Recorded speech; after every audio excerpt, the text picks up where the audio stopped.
रहे थे सतुआ बाबा जी की गौशाला पे कम से कम 30-40 ऑटो पहुंच गए। कथा कहाँ हो रही है? बाबा जी ने ऑटो वालों से कहा कि यहाँ नहीं हो रही है, फिर भी वो खड़े हैं।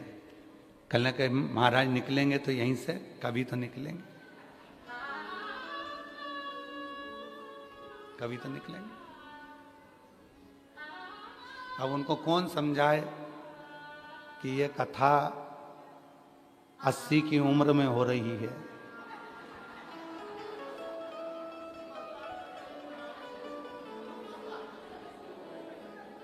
अब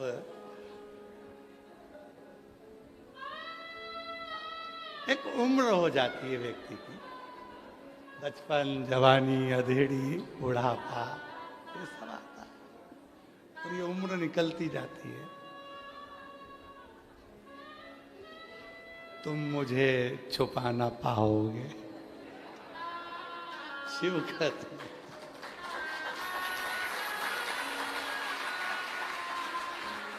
शिव कहते हैं कि कठिन है, बहुत कठिन।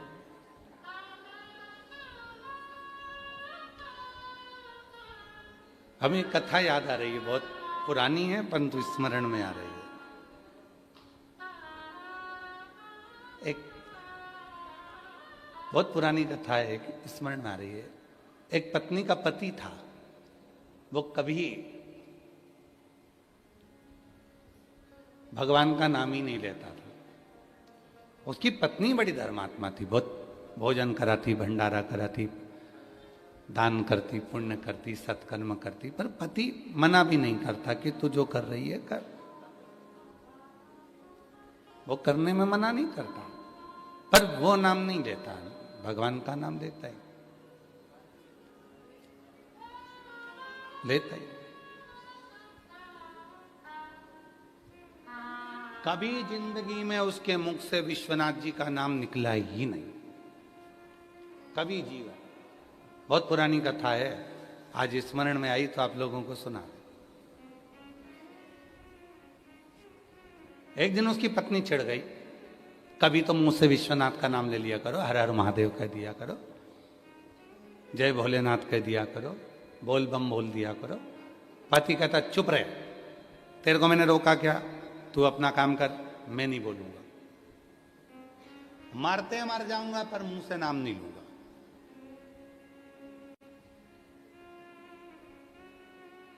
नहीं लिया। एक दिन पति सो रहा था और स्वप्न में उसके मुख से हार हार महादेव निकल गए, हर हर महादेव निकल गया, मुख से निकला। पत्नी ने सवेरे पूरे गांव को निमंत्रण दे दिया, पूरे गांव को निमंत्रण, संत साधु ब्राह्मण सब आए, भंडारा चालू हो गया। पति ने पूछा क्यों ये आज भंडारा इतना बड़ा किस लिए है? कहा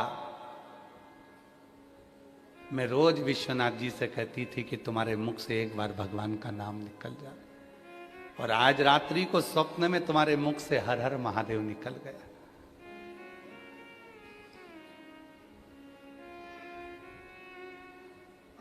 सही में? हाँ। पति ने सुना, चक्कर खा के नीचे गिर गया। पत्नी ने पूछा हुआ क्या? पति कहता है जिस शिव को इतने दिनों से दिल में बिठा कर रखा था, आज वो बाहर निकल गया, आज वो बाहर निकल। जिसको अपने भीतर छुपा कर रखा था, जिसको अपने दिल में बिठा कर रखा था, वो शिव आज बाहर निकल गया। इसलिए अब इस प्राण को रखने से कोई मतलब नहीं है, और पति ने अपने प्राण छोड़ दिए। शिव मंदिर में नहीं रहता, शिव शिवालय में नहीं है, शिव तुम्हारे दिल में है, शिव तुम्हारे मन में है। कितनी खोजबीज करते करते करते करते, अभी कल तो थोड़े थे, आज तुम कितनी खोजबीज करते करते ना जाने दूरबीन लेकर आए थे, क्या करा था, कि तुम लोग खोजबीज करते करते यहां तक पहुंच गए। तुम किसको खोज रहे हो? शिव महापुराण को। लोग शॉपिंग मॉल खोजते हैं, लोग पान की दुकान खोजते हैं, लोग बनारसी साड़ी की दुकान खोजते हैं, नाम लेकर पूछते हैं भैया इसकी दुकान कहाँ मिलेगी, खोजते खोजते जाते हैं। पर धन्य है रे वाराणसी वालों जो तुम महादेव की कथा खोजते हो, तुम शिव की कथा खोजते, धन्यता है।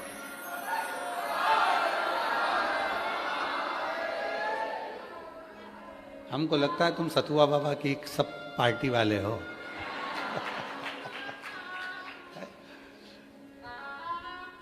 सब शिव की कथा ढूंढ रहे हो, खोज रहे हो। अभी इससे बढ़कर प्यार क्या हो सकता है तुम्हारा? जरा विचार करिए कि तुम किसको खोजने निकले हो, किसको? और कहीं तो मिलेगा भोला भंडारी, कहीं तो मिलेगा भोला भंडारी, कभी तो सुनेगा भोला भंडारी, कभी तो सुनेगा भोला भंडारी, कहीं तो मिलेगा भोला भंडारी, कहीं तो मिलेगा भोला भंडारी, कभी तो सुनेगा भोला भंडारी। शिव कथा कह रही है, भगवान शंकर की पवित्र कथा कह रही है। पार्वती मैया विजया जी के साथ में भ्रमण पर निकली हैं, सबको दुखी देख रही हैं, सब कष्ट में हैं, कोई सुखी नजर ही नहीं आ रहा। संसार में इतना रोग, इतनी बीमारी फैल गई है कि जिन बीमारियों के नाम तक लोगों ने नहीं सुने थे, ऐसी ऐसी बीमारी संसार में आ गई। और उस बीमारी का कोई हल भी नहीं निकल रहा, कोई हल नहीं।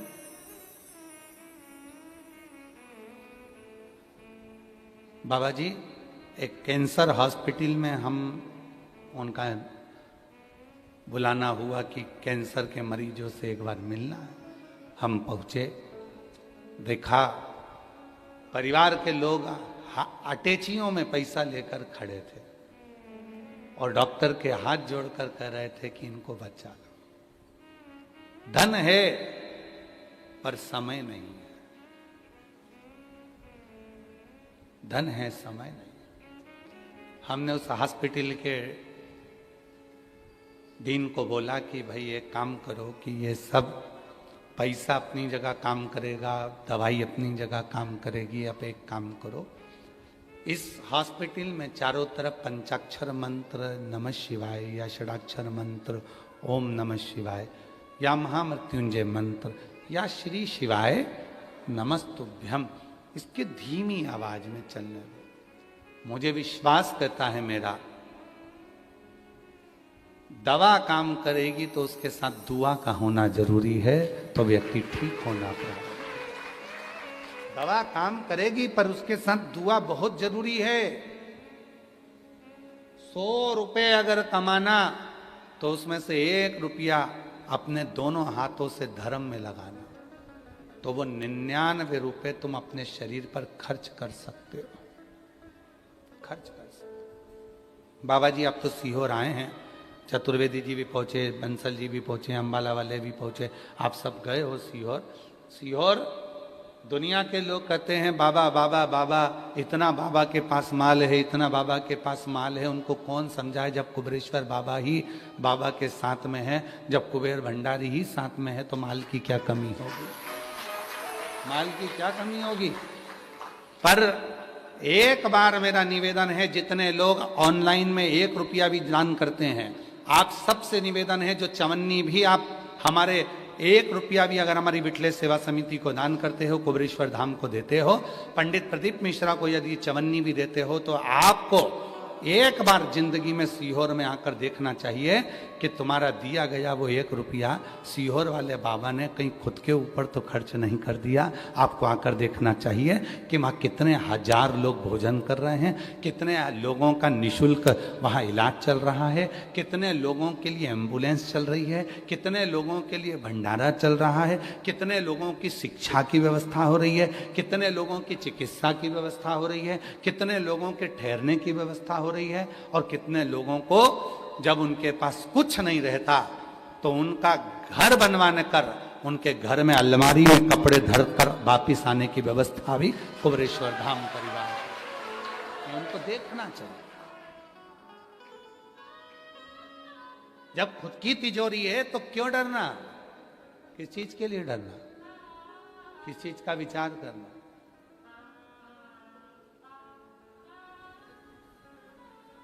और आप सबसे निवेदन है, आपने अगर चवन्नी भी दी है ना तो आपको आना चाहिए। एक बार कुबरेश्वर धाम जरूर आकर देखो, अपनी आंखों से देखोगे तो मालूम पड़ेगा तुमको कि वहां क्या है। क्यों लाखों लोग वहां कुबरेश्वर धाम पर जाते हैं, क्यों लोग कांवड़ भरने के लिए जाते हैं, लोग क्यों पहुंचते हैं। और निवेदन है कभी जिंदगी में बन सके तो एक बार कुबरेश्वर धाम की कावड़ भी भर कर देखना। वो हाथ में केवल पानी के 2 लोटे नहीं रहेंगे, तुम्हारे हाथ में केवल वो डंडा नहीं रहेगा, वो बांबू नहीं रहेगा, वो 2 लोटा जो तुम बांध कर माँ सीवन का जल लेकर कुबरेश्वर धाम जा रहे हो, वो केवल जल नहीं होगा, तुम्हारे जीवन का सबसे बड़ा सुख होगा, तुम्हारे जीवन का सबसे बड़ा होगा। कोई साधारण नहीं।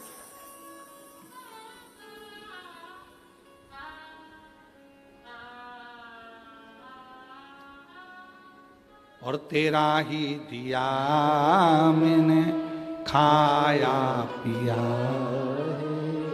तेरा शुक्रिया, तेरा शुक्रिया, मुझे भोले बाबा बहुत दे दिया, तेरा शुक्रिया, तेरा शुक्रिया।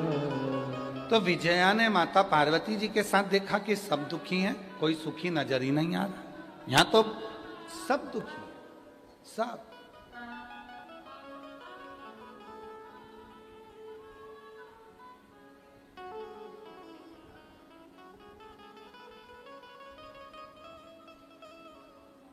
एक पति पत्नी अपने बच्चे को लेकर मिलने के लिए आए। यही इनकी कथा है, जहां पहले कथा करके गए उत्तर प्रदेश में। कहां? बलिया, बलिया में दया शंकर जी कथा कराए थे, तो वहीं पर बलिया में कथा में मिलने के लिए आ गए। वो दया शंकर जी मिलना, वो पति पत्नी के साथ एक बच्चा आया था। अब देखो दुख, दुख किसको कहते? बच्चा आया। माता पिता से पूछा तुम ठीक हो? हमारी आदत है हम सबसे पूछते बढ़िया हो? हाँ हाँ बहुत बढ़िया। हमने बच्चे से भी पूछ लिया तुम बढ़िया हो? काय के बढ़िया? हम पापा से इतने दिन से कह रहे हैं मम्मी बदल दो।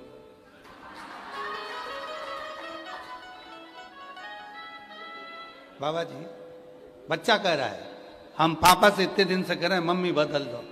हमने कहा मम्मी से क्या प्रॉब्लम है? खूब कूटती है।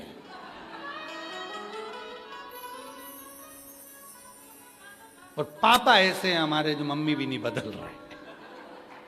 हमने उस बच्चे की बात सुनकर इतनी प्रसन्नता होकर हमने कहा बेटा तू भी दुखी है, तू भी दुखी है।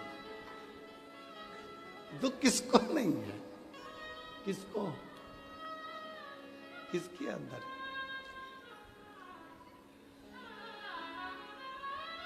कहां दुख नहीं है? सब दुखी है। पार्वती जी ने देखा कि सब कुछ दुखी है।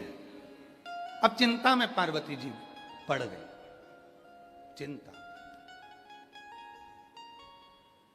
यहीं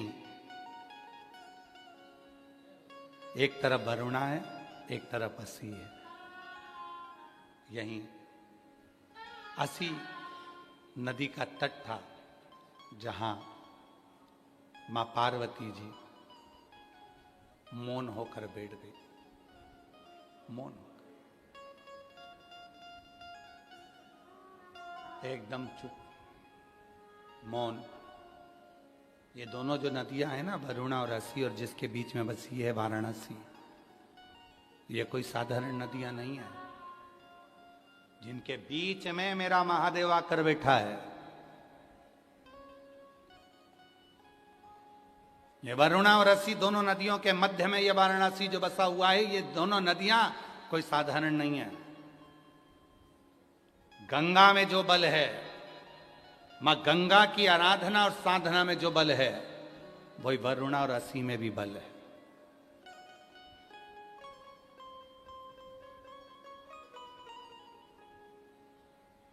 दोनों में आप लोगों के स्मरण में होगा, गणेश जी महाराज ने जब जिद करी थी माता पार्वती जी के सम्मुख में, और जिद करते करते अमोद प्रमोद भगवान गणेश जी के पोते, गणेश जी के लड़के का नाम क्या है? जम के बोलो। शुभ और लाभ। और गणेश जी के पोतों का नाम क्या है? अमोद और प्रमोद। गणेश जी के पोते का नाम,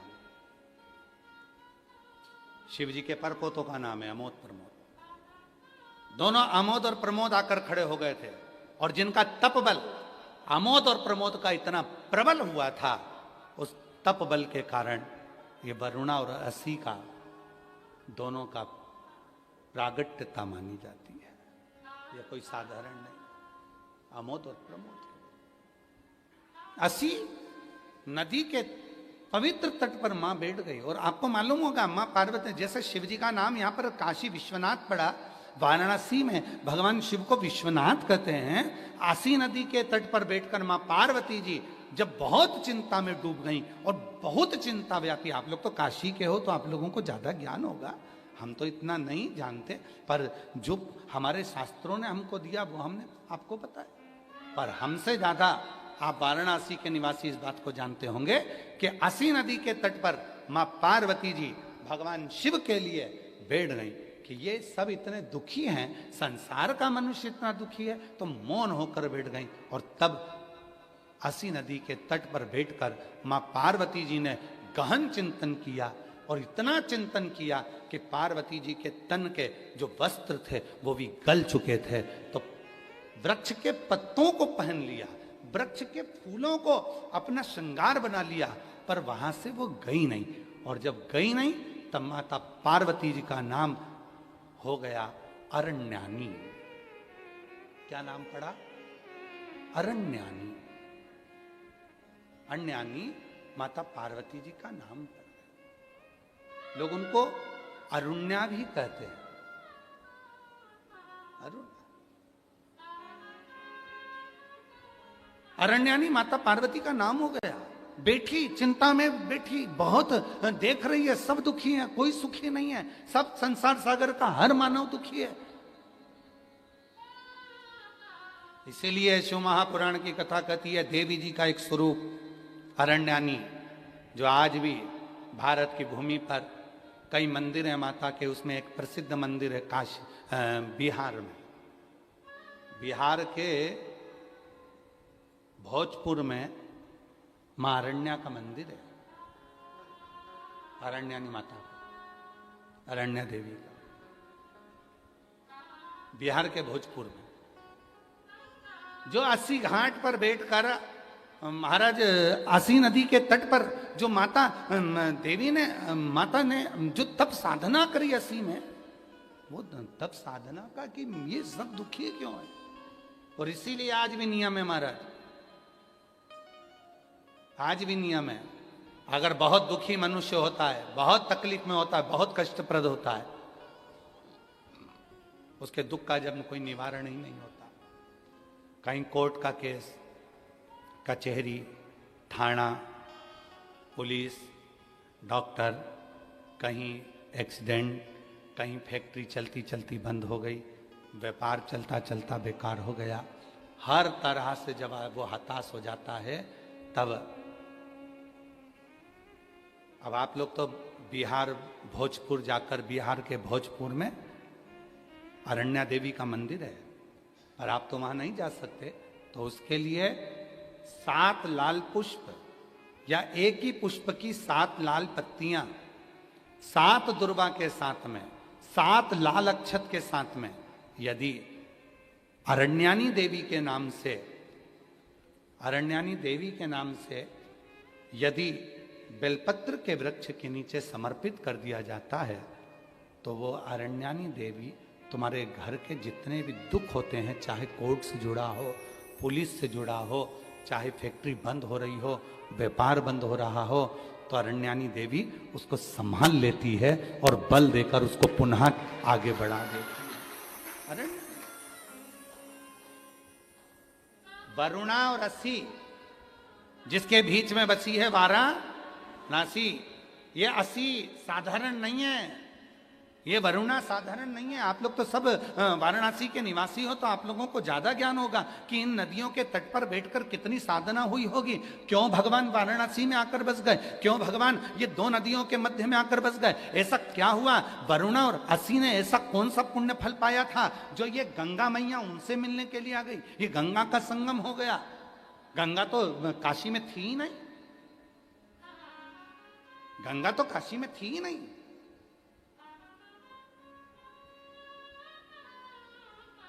कौन लेकर आया इनको? कौन? ये वरुणा और असी ने ऐसा कौन सा पुण्य कर दिया था जो गंगा को लेकर यहां आ गई?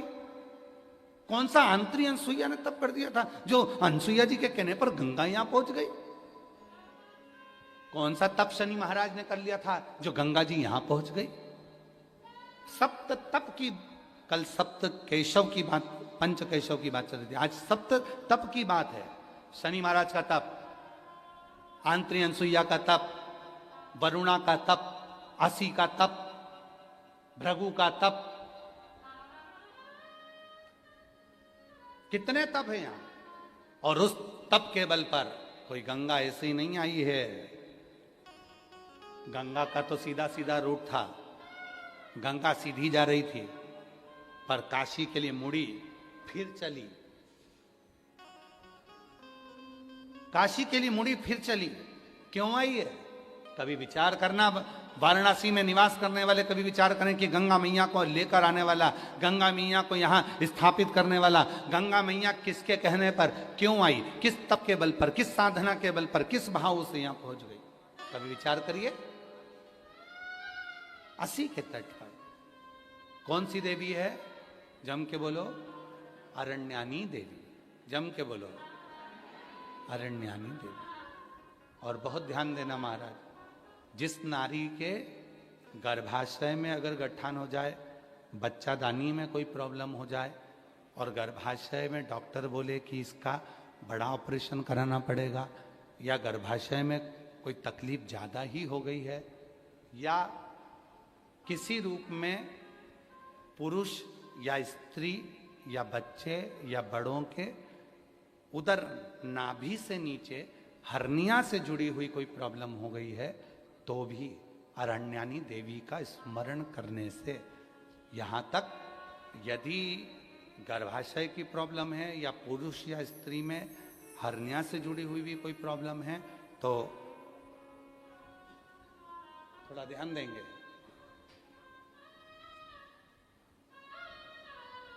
7 बेलपत्र इस तरह से लीजिए,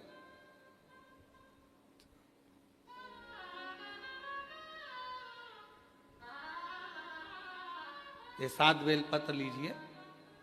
एक हाथ में जल, परंतु उस जल का जो लोटा होता है, उस जल के लोटे में मुख होता है, ठीक है? तो उस जल को हमें मुख वाले लोटे में ना लेकर उसको या तो पंच पात्र वाले पात्र में ले ले, या फिर खुले हुए बर्तन में जिसका मुख खुला हो। कटोरी है, कटोरी का मुख नहीं बंधा होता, प्लेट का मुख नहीं बंधा होता, लोटे का मुख बंधा होता है। लोटा का मुख ऊपर से बंधा होता, मतलब बंधा मतलब लोटा ऐसा आगे जाके सक्रिण हो जाता है, नीचे से चौड़ा हो जाता है। खुला हुआ प्लेट ले ले, कटोरी ले ले। और जिसको भी बच्चा दानी में कोई प्रॉब्लम है, बड़े ऑपरेशन का डॉक्टर बोल रहा है, कोई गर्भाशय में प्रॉब्लम हो गई, कोई हर्निया से जुड़ी हुई प्रॉब्लम हो गई, तो अरण्यानी देवी का नाम लेकर 7 बेलपत्र को आगे रखकर शिवजी पर उस जल को 7 बार भले 2-2 बूंद चढ़े चाहे 4-4 बूंद चढ़े, वो 7 बार अरण्यानी देवी का नाम लेकर यदि वो जल चढ़ाया जाता है, 7 बेलपत्र को वापस लाया जाता है, उठाया हुआ जल नंदी के पास बैठकर आचमन किया जाता है और एक एक बेलपत्र को 7 दिन तक रोज एक एक खाया जाता है। उसके 12 दिन के बाद आप जांच करा लो, आपकी हर्निया में और आपके बच्चादानी में कोई प्रॉब्लम नजर नहीं, कहीं ना कहीं बाबा कृपा करे। और अगर आती भी है तो डॉक्टर का साथ में दवाइयाँ भी लेना है, इलाज भी कराना है। हमने एक बात पहले भी कही थी, डॉक्टर शिव का एक रूप है। ये नहीं कि हम ये कर रहे हैं तो डॉक्टर की दवा ना लें, डॉक्टर की भी दवा लें, डॉक्टर को शिव मानकर, पर उसके साथ में मां अरण्यानी देवी का स्मरण भी कर। कल बाबा जी कह रहे थे कि एक बेलपत्र में वो औषधि है, और बाबा जी जब से लोगों ने बेलपत्र खाना चालू करी, रुद्राक्ष का पानी पीना चालू करा, तब से रिसर्च सेंटरों में रिसर्च हो रहा है कि इस बेलपत्र में ऐसा क्या है, रुद्राक्ष में ऐसा क्या है कि रुद्राक्ष के जल से लोग ठीक हो जाते, बेलपत्र के सेवन से। फिर से बोलो एक बार, कौन सी देवी है? अरण्यानी देवी। और अगर इस देवी का दर्शन करना है तो कहां जाना पड़ेगा अपने को? बिहार के भोजपुर में अरण्या देवी का मंदिर है। कौन से कपड़े पहनती है माता? वृक्ष के पत्तों के। कौन से वस्त्र धारण करती है माता? वृक्ष की छालों के। माता कौन सा आभूषण पहनती है? वृक्ष के फूल के, पुष्प के। अरण्य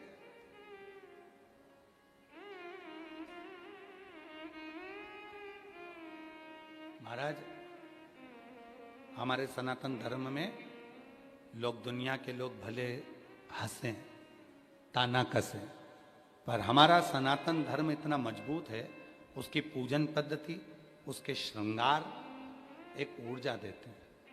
पहले के समय की जो स्त्रियां होती थी, नारियां होती थी, माताएं होती थी, वो अपने शीश में गजरा या फूल जरूर लगाती थी। साउथ में, वाराणसी में तो साउथ के लोग ज्यादा आते हैं, दक्षिण के, आप उनको भी देखिए, वो गजरा फूल लगाते। पहले की माताएं बालों में, केशों में गजरा फूल अवश्य लगाती थी। क्यों? 16 श्रृंगार में एक श्रृंगार है बेणी, गजरा। क्यों लगाया जाता है?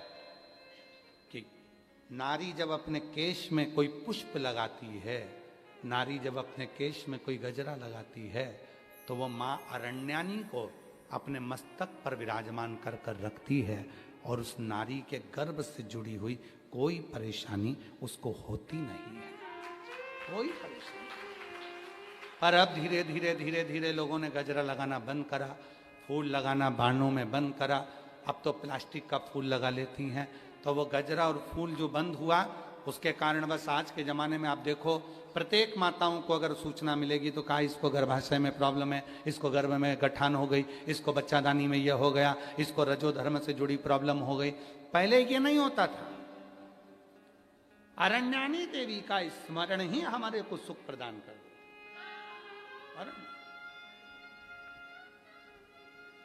और यहां तक कहेंगे महाराज, शिव महापुराण के कथा के अंतर्गत अगर कभी मौका मिले तो गीता प्रेस गोरखपुर की देवी भागवत लेकर आओ, और देवी भागवत में मां अरण्यानी का चरित्र पढ़ो। और देवी भागवत में मां अरण्यानी का चरित्र पढ़ोगे तो क्या मिलेगा आपको?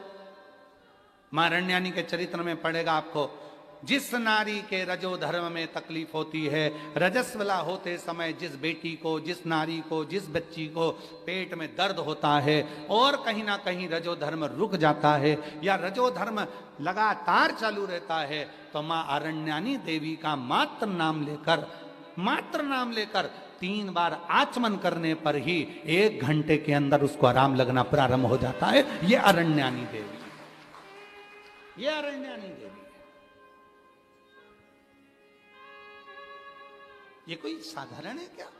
हमारे धर्म शास्त्रों में, हमारे तीर्थों में, हमारे धर्म शास्त्रों में बहुत बहुत देवताओं, इसको पहचाना नहीं लोगों ने। और आप लोग तो सब वाराणसी के हो, आप लोगों को तो ये कथा बहुत याद होगी कि माँ अरण्यानी तुम्हारे ही वाराणसी की 80 नदी के तट पर माता ने तप किया था।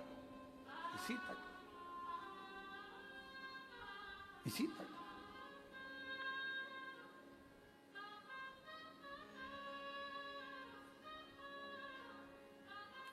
और शिव शंकर भोले भाले माँ गोरा के घर वाले, तुमको लाखों प्रणाम, तुमको लाखों प्रणाम, तुमको लाखों प्रणाम, तुमको लाखों प्रणाम। शिव शंकर भोले माँ गोरा के घर वाले, तुमको लाखों प्रणाम, तुमको लाखों प्रणाम, तुमको लाखों प्रणाम, तुमको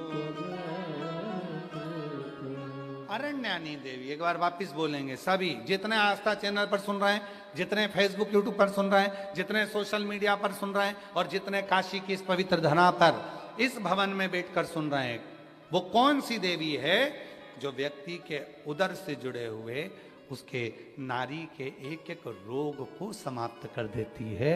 उसका नाम है अरण्यानी देवी। अरे रोगों को समाप्त, रोग मिटा दे। अरे महाराज, आप बता सकते हो किसी को, भाई ये प्रॉब्लम है, आप अरण्यानी का नाम लो 3 बार आचमन करो, आचमन करो। विजय ने कहा मां पार्वती जी से कि ये तो सब दुखी हैं, और पार्वती जी बैठ गई तब साधना में, उठती नहीं है, कपड़े गल गए। कितना तप करा होगा माता पार्वती जी ने, जरा विचार करिए कि वस्त्र तक गल गए। पत्ते का श्रृंगार किया, फूलों का श्रृंगार किया है मां पार्वती, पत्र पुष्प का।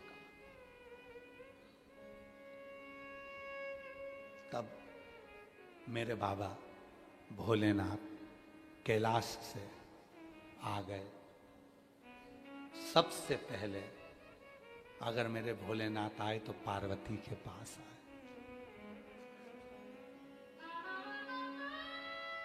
उठो पार्वती, उठो, चलो कैलाश। नहीं, मैं इनको दुखी नहीं देख सकती।